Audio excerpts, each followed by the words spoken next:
Hi friends, welcome to our channel Lokesh academy.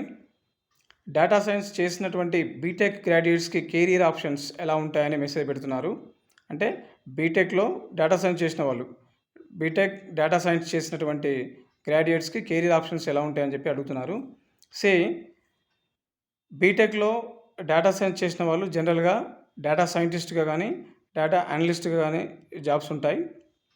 ఈ data analyst or data scientist jobs రావాలంటే మెయిన్గా వీళ్ళకు ఉండాల్సిన స్కిల్స్ ఏంటంటే పైథాన్ బాగా వచ్చి ఉండాలి.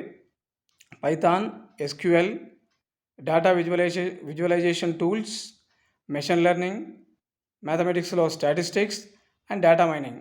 సో ఈ టాపిక్స్ మీద ఫుల్ గ్రిప్ ఉండాలి. అప్పుడు then they will get the jobs. అంటే డేటా సైంటిస్ట్గా కానీ డేటా అనలిస్ట్ కానీ జాబ్స్ వస్తాయి. వీళ్ళకు నాట్ ఓన్లీ సాఫ్ట్వేర్ కంపెనీ కాదు, finance company, health care company, e commerce కంపెనీలో కూడా ఈ రోజులలో జాబ్స్ చాలా ఉన్నాయి. రైట్. ఇంకా ఇంకా మీకు అప్డేటెడ్ వీడియోస్ కావాలంటే please subscribe my channel and watch my videos. Thank you.